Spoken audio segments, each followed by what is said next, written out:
할렐루야. 귀한 찬양 하나님께서 영광 받아주신 줄 믿습니다. 세계적으로 유명한 마라톤 선수가 있었습니다. 아프리카 에티오피아의 아베베라는 선수입니다. 이분은 1960년 로마 올림픽 때 우승을 했는데 맨발로 뛰었습니다. 요즘 스포츠 공학에 의하면은 신발이 얼마나 중요한지 모릅니다. 가볍고 쿠션 있고 이런 좋은 신발을 신어야만이 좋은 기록을 낼 수 있는데 맨발로 뛰어서 올림픽 금메달을 땄습니다. 4년 후에 도쿄 올림픽에서도 또 우승했습니다. 그런데 이때는 신발을 신었어요. 운동화를 신고 뛰었습니다. 자, 올림픽 2연패. 그것도 마라톤. 엄청나게 힘든 기록인데 이 아베베 선수가 해냈습니다. 자, 그래서 이분은 에티오피아의 영웅이 되었어요. 귀국할 때 공항에서부터 엄청난 환호를 받고 또 나라에서는 가장 좋은 차를 선물로 주었어요. 그런데 이게 웬일입니까? 그 차를 타고 가다가 교통사고 나서 중상을 입었는데 하반신이 마비가 되었어요. 사람들은 다 끝났다. 이제 아베베 인생 이제 종쳤다. 이렇게 이야기하는데 또 나타났어요. 그 4년 후에 열린 런던 올림픽에 또 나왔는데 어떻게 나왔냐? 휠체어 타고 장애인 올림픽에 나왔어요. 장애인 올림픽에 나와서 휠체어 타고 달려서 또 우승했어요. 올림픽에서 마라톤으로만 3번 우승했어요. 3번째 우승한 후에 어떤 기자가 물었습니다. 어떻게 이러한 기적이 일어날 수 있습니까? 자, 이분의 답변은 간단합니다. 저는 열심히 뛰었을 뿐입니다. 전에도 열심히 뛰었고 교통사고 난 다음에 한때 실망과 좌절했지만 다시 마음을 추려잡고 또 열심히 노력했습니다. 비록 휠체어를 타고 있었지만 날마다 달리는 생각을 했고 또한 열심히 달렸습니다. 그의 올림픽 금메달의 그 이유는 열심히 노력한 거였습니다. 정상인으로도 열심히 노력했고 장애인으로도 열심히 노력해서 금메달 인생이 될 수가 있었습니다. 자, 여러분, 열심과 열정이 얼마나 중요합니까? 열심과 열정은요, 하나님께서 주신 또 하나의 아름다운 선물이에요. 운동선수도 열심히 해야 되고 공부도 열심히 해야 되고 직장생활도 열심히 해야 되고 사업에도 열심히 해야 돼요. 자, 제가 공무원입니다. 예를 들면 월급 나옵니다. 나라 일을 하고 있습니다. 그런데 월급만 받고 자기가 맡은 일을 대충 하거나 못하거나 수많은 잘못한다면 그 어떻게 나라가 되겠습니까? 자, 자기가 맡은 분야에 대해서 최선을 다하고 열심히 하는 것은 얼마나 좋은 모습인지 몰라요. 열심히 하면은 만족도 얻을 수 있고 속의 목적도 달성할 수 있고 성공할 수도 있고 명예를 얻을 수도 있고 열매를 얻을 수가 있어요. 여러분, 공부 잘하는 첫 번째 방법이 뭡니까? IQ 좋은 것도 필요하고 가정 환경도 필요하고 돈 많은 부모님이 막 학원비 대주고 다 밀어준 것도 필요하지만 가장 중요한 건 자신한테 달려 있어요. 내가 얼마나 열심히 공부하냐에 달려 있어요. IQ 조금 부족해도 괜찮아요. 머리 좀 안 좋아도 괜찮아요. 열심히 하는 사람 따라다닐 수 없어요. 그래서 우리 예전에 항상 듣던 말씀이 공부 잘하려면 엉덩이가 무거워야 된다. 엉덩이가 무거워야 된다. 자꾸 들썩들썩 하지 말라는 거예요. 여기 갔다 저기 갔다 여기 놀러 갔다 저기 놀러 갔다 하지 말고 꾸준하게 엉덩이 딱 의자에 붙이고 공부하는 사람을 당해낼 수가 없다는 거예요. 또 저희 학교 다닐 때 들었던 말이 있습니다. 사당오락. 4시간 공부하면은 합격하고 5시간 공부하면 떨어진다. 그 당시에 얼마나 치열했는지요. 유명한 대학, 좋은 대학 가기 위해서는요, 심지어 잠을 줄여가면서까지 공부해야 된다는 이야기예요. 자, 옛날에 보았던 우리 문구 하나 있습니다. 자, 한번 볼까요? 문구. 자, 띄워주세요. 자, 시작. 지금 잠을 자면 꿈을 꿀 수 있으나 지금 공부하면 꿈을 이룰 수가 있다. 잠자면 잠꼬대도 하고 꿈도 꾸죠. 그러나 지금 공부 열심히 하면은 꿈이 현실도 되는 일이 벌어진다는 거예요. 성경의 곳곳에서도 하나님께서는 우리에게 주어진 이 달란트와 은사를 가지고 게으르지 말고 열심히 일하라고 말씀하셔요. 특별히 잠언서 24장 33절에서 34절까지 말씀 같이 봅니다. 자, 시작. 내가 좀 더 자자, 좀 더 졸자, 손을 모으고 좀 더 누워 있자 하니 내 빈궁이 강도같이 오며 내 곰핍이 군사같이 이르리라. 좀만 더 잡시다. 좀만 더 나중에 합시다. 게으르고 나태하면은 수익이 없다는 거예요. 열심히 일하고 열심히 연구하고 열심히 공부해야만이 어떤 일이 이루어진다는 거예요. 자, 여러분, 근데 중요한 것은 뭐냐? 열심히 하는 것 정말로 중요한데 그것보다 더 중요한 게 있어요. 그 열심이 무엇을 향한 열심이냐는 거예요. 어디에 열심을 두냐는 거예요. 여러분, 도둑질 열심히 하면요 좋습니까? 절대 좋지 않아요. 열심히 도둑질하면은 나중에 감옥에 가 있어요. 도박 열심히 한번 해보세요. 패가 망신합니다. 안 좋은 것, 잘못된 곳에 목숨 걸고 열심히 하면요 인생이 불행해지는 거예요. 그래서 우리는 좋은 것, 좋은 방향의 열심으로 나가야 되는, 무엇보다도 믿음 생활에 열심히 해야 됩니다. 세상에 수많은 열심이 있지만 무엇보다도 하나님 일을 섬기는 데 열심히 하면 하나님께서 도와주셔요. 자, 이 열심에도 하나의 경계해야 될 게 있는데 그건 뭐냐? 위선적인 열심이에요. 예수님 당시에 하나님을 정말로 잘 믿는다고 하는 많은 부류들이 있었는데 당시 사회적으로 가장 칭찬받고 가장 인정받는 부류가 있는데 바로 그 부류 중에 하나가 바리새인들이에요. 바리새인들은 얼마나 하나님을 잘 섬기냐고 자랑하냐면요, 율법적으로는 따라올 사람이 없어요. 안식일을 얼마나 철저하게 지키는지 안식일에는 율법에서 정한 거 외에는 아예 하지도 않아요. 11조가 아니라 10의 2조까지 드리는 헌금을 해요. 심지어 일주일에 이틀은 금식을 해요. 자, 여러분, 이렇게 할 수 있는 사람은 나와보라고 하세요. 얼마나 열심히 있는지 몰라요. 하루에 3번씩 기도합니다. 그런데 들통이 났어요. 예수님 오시기 전까지는 그들이 하나님을 잘 섬긴다고 생각했는데 예수님 오시면서 발각이 됐어요. 야, 너희들이 그 율법 지키는 거 무엇 때문에 하는 거냐? 너 안식일 철저히 지킨다고 하는데 너 무엇 때문에 하는 거냐? 너 그렇게 하루에 3번씩 시간 정해서 기도한다고 하는데 너 무엇 때문에 하는 거냐? 그 바리새인들의 그 안에 들어가 보니까요, 하나님을 믿는다고 하는 이 바리새인들이 하나님을 위해서 하는 게 아니라 결국은 자기 의를 드러내서 누구하고 비교하고, 세리하고 비교하고, 나보다 가난한 사람하고 비교하고, 나보다 율법을 덜 지키는 사람하고 비교해가지고 자기 의가 더 드러나는 거예요. 그래서 이 바리새인들하고 예수님하고 끝까지 논쟁하는데 그 이유가 뭡니까? 예수님 때문에 자신이 발각됐기 때문에 이 예수님을 없애야 돼요. 이 예수님 없애야만이 자기들이 하나님을 가장 잘 믿는 사람이에요.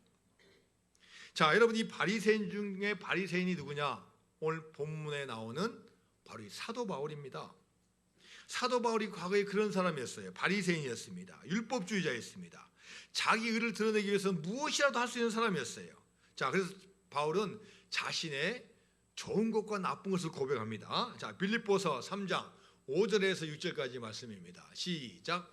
나는 8일 만에 할례를 받고 이스라엘 족속이요 베냐민 지파요 히브리인 중에 히브리인이요 율법으로는 바리새인이요 열심으로는 교회를 박해하고 율법에 의로는 흠이 없는 자라. 자, 여러분, 이 바울이 자신의 과거를 고백하는데 어떤 사람이었어요? 철저한 율법주의자였어요. 히브리인 중에 히브리인이고 율법으로는 바리새인이고 열심히 하긴 하는데 뭐 하는데 열심히 하냐? 하나님의 교회를 박해하는데 열심이고, 자기가 생각하는 율법으로는 최고의 사람이라고 생각했던 그런 바울이었습니다. 그리고 스데반이 돌 맞아 순교했을 때 팔짱을 착 끼면서 그래도 싸지, 그래도 당연하지 하면서 하나님의 뜻이 어디 있는지를 모르는 그런 사람이었습니다. 그런데 이 바울이 다메섹 도상에서 주님을 만나고 180도로 바뀌게 된 거예요. 그 전에는 예수 믿는 사람을 박해하고 교회를 파괴하는 사람이었는데 부활하신 주님을 만나고 나서는 자기가 잘못된 것을 깨닫고 180도로 변화된 거예요. 이제는 달라진 거예요. 그래서 이제는 달라진 다음에는 온갖 사고방식과 그 열심과 열정이 하나님의 거로 가 있는 거예요. 자, 고린도후서 11장 28절 말씀입니다. 시작. 이 외의 일은 고사하고 아직도 날마다 내 속에 눌리는 일이 있으니 곧 모든 교회를 위하여 염려하는 것이다. 앞에 내용 보면요, 사도 바울이 수많은 고난을 당했어요. 죽을 고비를 넘기고 배가 파선하고 잡히기도 하고 매를 맞기도 하고 감옥에 갇히기도 하고 수많은 일이 있는데도 거기서 빨리 좀 헤어져, 좀 피해 나와야 되겠다, 없어져야 되겠다 이렇게 하지 않냐고, 그 순간에도 나는 내 사명은 교회를 위하여 염려하는 것이라고 이야기를 하고 있어요. 자, 그리고 이제 오늘 본문에 와서 바울이 고백합니다.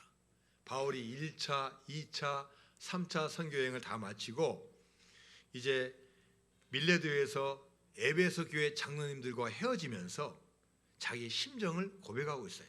자, 사도행전 20장 23절 말씀입니다. 시작. 오직 성령이 각 성에서 내게 증언하여 결박과 환난이 나를 기다린다 하시나. 자, 지금 이 바울은요, 에베소를 지금 떠나요. 자, 오랫동안 사역하고 정들었던 곳을 떠납니다. 근데 이 가는 곳이 그 전보다 좀 더 좋은 목회지, 좀 더 좋은 선교지였으면 얼마나 좋았겠습니까? 근데 기도를 해도 좋은 선교지가 아니에요. 또 오늘 본 말씀은 성령님께서 감동을 주시고 말씀해 주시는데, 야, 너 거기 가면은 결박과 환난이 기다릴 거야.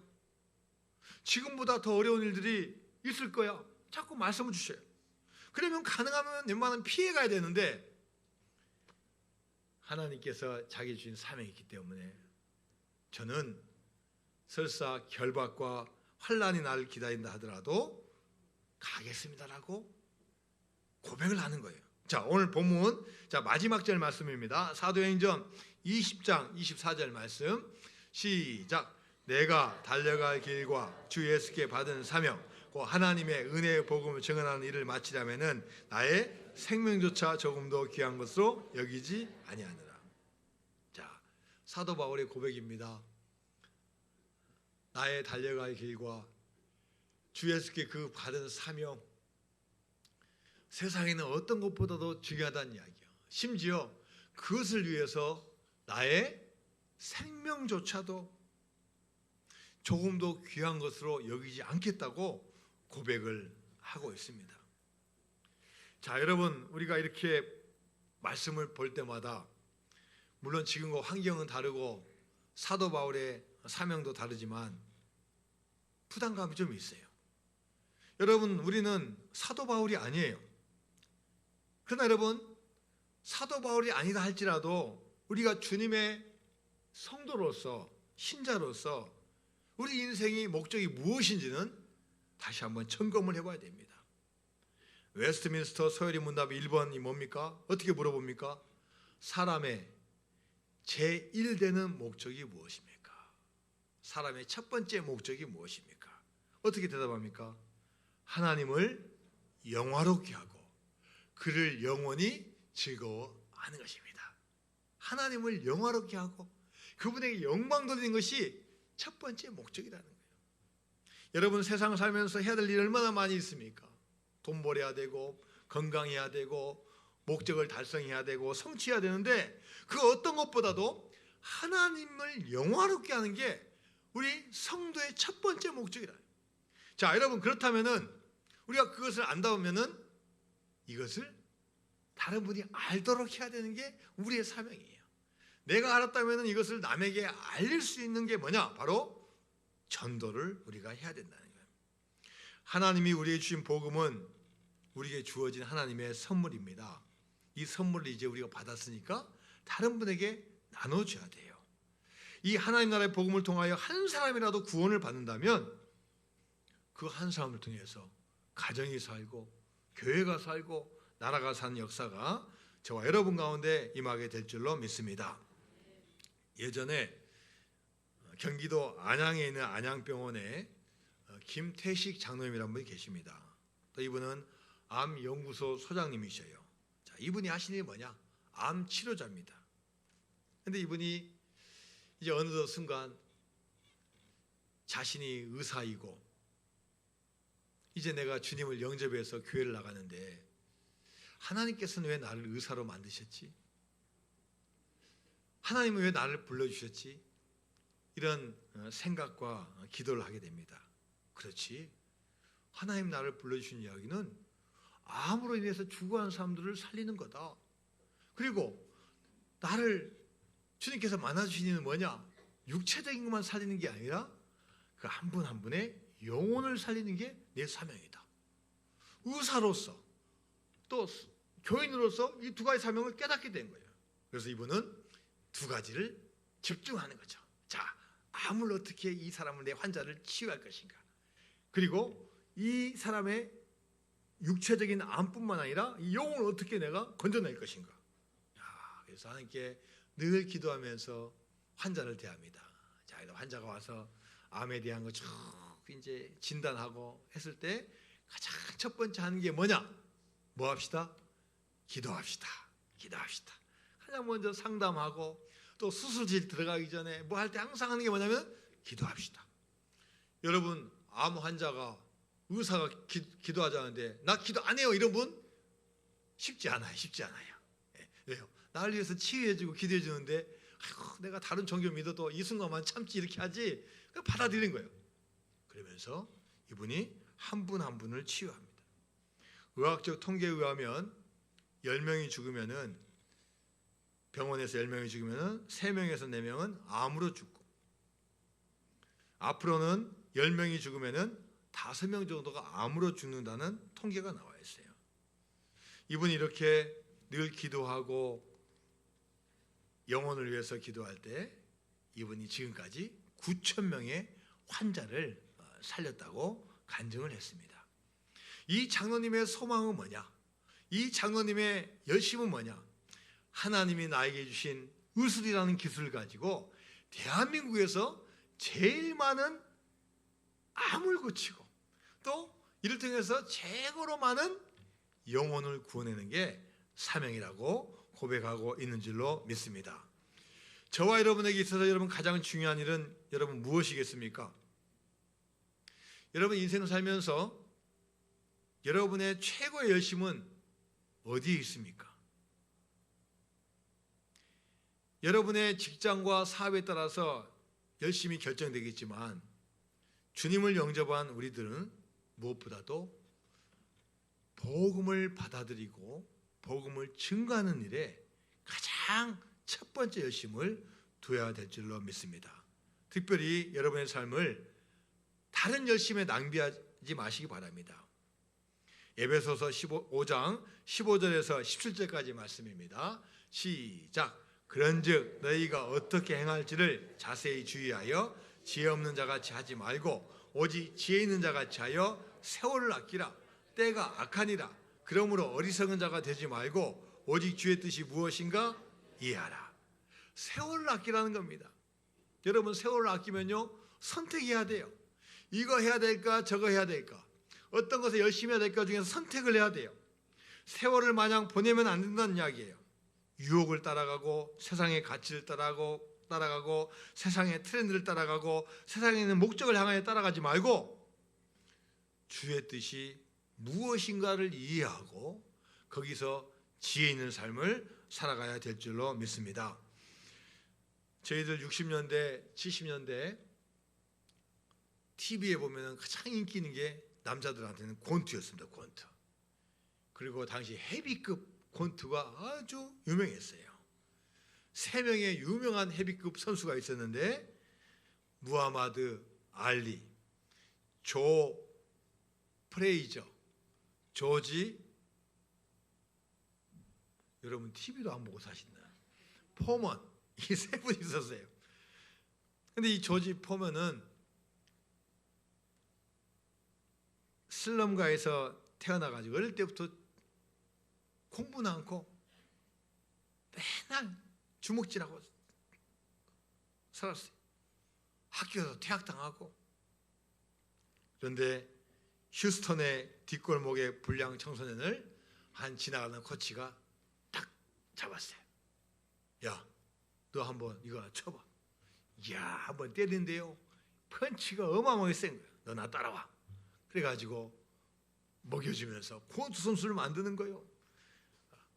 야, 그러니까 이제는 사람 때리지 않고 이제 샌드백 치는 거예요. 샌드백 치는 거예요. 1973년 당시에 최고의 주먹 무적이었던 조 프레이저를 꺾고 헤비급 챔피언이 되는 거예요. 엄청난 일을 해내는 거예요. 세계가 흥분했습니다. 이제 조 프레이저의 시대가 갔고 조지 포먼이 등장했다. 근데 이게 웬일입니까? 바로 그 다음 해인 1974년 28살 되던 해에 무하마드 알리에게 충격적으로 패배하는 거예요. 그 패배 후유증으로 말미암아 좌절에 빠져서 아예 권투계를 떠납니다. 그런데 그 실패 가운데 귀한 게 바로 주님을 만난 거예요. 어떤 분이 포먼에게 다가와서 교회 갑시다, 예수님 믿읍시다, 이 복음을 받아들인 거예요. 그러면서 자신의 과거를 다 참여하게 되고 회개하게 되고, 내가 그러면 하나님 앞에 내가 무엇을 할 수 있을까? 자신이 흑인으로서 그 슬램가에서 살았던 그 어두운 시절을 생각하면서, 그래, 내가 해야 될 일은 이 우리 흑인 이 빈곤해서 뒷골목 방황하는 이 청년들을, 청소년을 살리는 거다. 내가 청소년 사회 해야겠다. 계세요? 아이들 만나서 복음 전하고 데려와서 또 운동도 시키고 막 하는 거예요. 근데 여러분, 이 일을 하다 보니까 돈이 없어. 돈이 부족해. 하나님, 좀 이렇게 청소년 회관 센터 하나 세워가지고 방황한 수많은 청소년들 와서 하고 싶은데 하나님 돈이 없어요. 돈이 없어. 어떻게 해야 됩니까? 하나님께 지혜를 주신 거예요. 어떻게 하면 되는 거예요? 다시 복귀해라. 다시 복귀해라. 그래서 나이가 38세에 회관 건립기관을 마련하기 다시 링에서 이렇게 결심하는 거예요. 여러분 38세면요 권투로 말하면은 환갑 나이에요. 환갑 나이에요. 이제 뭐 몸이 둔한 거예요. 근데 38살에 와가지고요 다시 주먹 날리는데 열심을 다하는 거예요. 열심을 다하는 거예요. 드디어 7년 지나서 만 45세 WBA와 IBF 세계 통합 챔피언이 되는 거예요. 스포츠 기자가 이런 모습을 지켜보면서 이렇게 평가합니다. 아마 세계 복싱 경기 역사상 돈을 위해서도 아니고 명예를 위해서도 아닌 다른 어떤 좋은 목적을 위해서 하는 사람은 이 한 사람밖에 없다라고 평가를 합니다. 자, 그래서 이제 이 포먼이요 그동안 7년 동안 열심히 대전도 받고 돈을 벌어가지고 센터를 건립하고 청소년 사역을 하는 귀한 일을 감당을 했습니다. 열심과 열정은 꼭 건강하고 젊다고 하는 것 아닙니다. 열정은 나이와 상관이 없습니다. 심지어 건강과도 상관없습니다. 나이가 80이 되고 90이 되어도 하나님께서 나에게 주신 그 소명과 사명이 있다면 얼마든지 감당할 수 있어요. 자, 로마서 12장 11절 말씀 같이 봅니다. 시작. 부지런하여 게으르지 말고 열심을 품고 주를 섬기라. 자, 우리 옆에 분과 인사합니다. 열심을 품고 주를 섬깁시다. 네. 열심을 품고 주를 섬기시기 바랍니다. 하나님이 싫어하는 것 중에 하나가 뭐냐면요 미지근한 거예요. 미지근한 거. 이것도 아니고 저것도 아니에요. 차라리 밥을 주든지 차라리 죽을 주면 말이에요. 요즘 죽이 인기가 좋아요. 근데 이게 밥도 아니고 죽도 아니면 이게 문제가 되는 거예요. 네? 요한계시록 보면은 하나님은 라오디게아 교회를 책망해요. 야, 너희들 차지도 않고 뜨겁지도 아니하다. 요한계시록 3장 15절과 16절 말씀 같이 봅니다. 시작. 내가 내 행위를 아노니 내가 차지도 아니하고 뜨겁지도 아니하도다. 내가 차든지 뜨겁든지 하기를 원하노라. 내가 이같이 미지근하여 뜨겁지도 아니하고 차지도 아니하니 내 입에서 너를 토하여 버리리라. 여러분, 하나님은요 미지근한 사람 싫어. 심지어 내 입에서 어떻게 한다 했어요? 토해다. 이것도 아니고 저것도 아니고. 야, 너 한평생 너 지금 그렇게 살 거냐? 좀 한번 뜨거운 사람 한번 대화라고 지금 우리에게 요청하시는 거예요. 지난주에 우리 교회 한 장로님께서 저에게 카톡으로 한 글을 보내주셨어요. 어떤 분이 이게 쓴 글을 저한테 보내주셨는데, 그 이분 쓴 글이 이거예요. 이분이 불교의 아주 고승이라고 하죠. 아주 명망 있고 존경받는 이 스님 몇 분하고, 그 다음 우리 교회에 또 훌륭하신 목사님들을 몇 분을 조사를 해봤대요. 자, 불교에서 아주 이름 있는 분이 효봉 스님, 청담 스님, 성철 스님, 법정 스님, 그 다음에 목사님 중에서는 한경직 목사님, 방지일 목사님, 김창희 목사님, 강원영 목사님, 이렇게 몇 분 정도 하나요? 대여섯 분을 딱 조사해봤대요. 그랬더니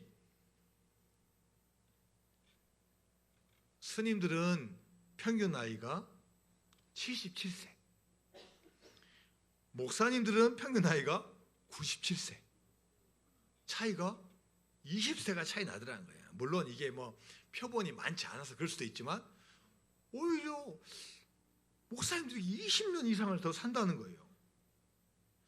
여러분, 사람이 가장 호흡하고 가장 많이 먹는 게 뭡니까? 공기잖아요. 공기. 우리 원래 스님들이요, 원래 좋은 공기 다 마시고 사셔요. 왜요? 산에 계셔. 산에. 이 절은 산에 있으니까 아주 좋은 공기 다 드셔. 그리고 또 물 많이 먹잖아요. 물. 또 물이 어디가 좋냐? 또 이 산에 있는 그 좋은 물이 더 좋아. 그리고 이 스님들이 드시는 게 뭡니까? 이 좋은 채소, 산나물, 약초, 또 108 번뇌 벗어나기 위해서 참선하고 무념무상의 상태를 유지하셔서 참 고요하고 평안한 해탈의 상태. 우리가 생각하기에는 스님들이 아주 오래 살 것 같아요. 이분이 평가하기 목사님들은 공기도 좋지 않은 도시에 살면서 새벽 설교, 주일 설교, 수요 설교 준비하느라 시간을 보내고 교인들로부터는 온갖 근심거리를 들으면서 사니까 목사님은 스트레스 많이 받아가지고 빨리 돌아가실 것 같은데 그 반대를 하는 거예요. 이게 왜 그럴까? 이렇게 하다가 이분이 딱 스쳐가는 게 뭐냐? 1993년 성철 스님, 불교계에서 아주 존경하는 성철 스님이 하신 말씀이 생각이 나더라는 거예요. 이분이 이렇게 유언을 남기고 돌아가셨어요. 나는 내 인생을 잘못 선택했다. 나는 지옥에 간다. 내 죄는 산보다 높고 바다보다 깊은데 내가 이것을 어찌 감당할 수 있겠나? 내가 70년 동안 포교한 것이 헛것이로다. 우리에게는 구원이 없다. 죄값을 해결할 자가 없기 때문이다. 이 스님께서요, 죄의 값이라는 것을 언급하셨어요. 이 글을 쓴 분이 금강경을 수없이 10여 차례 읽었는데요, 깜짝 놀랄 일이 있대요. 그게 뭐냐면 부처님이 가르침이요, 성경에 있는 내용과 비슷한 게 너무나 많다는 거예요. 근데 근본적으로 틀린 게 뭐냐? 죄의 문제 같아요. 죄의 문제가. 기독교는 죄의 문제를 자기가 해결할 수 없어요. 그래서 누구한테 의탁합니까? 하나님이 예수님에게 맡기는 거예요. 근데 불교는요, 이걸 해결해야 돼요. 이걸 득도를 해야 돼요. 득도를 해가지고 해결해야 돼요.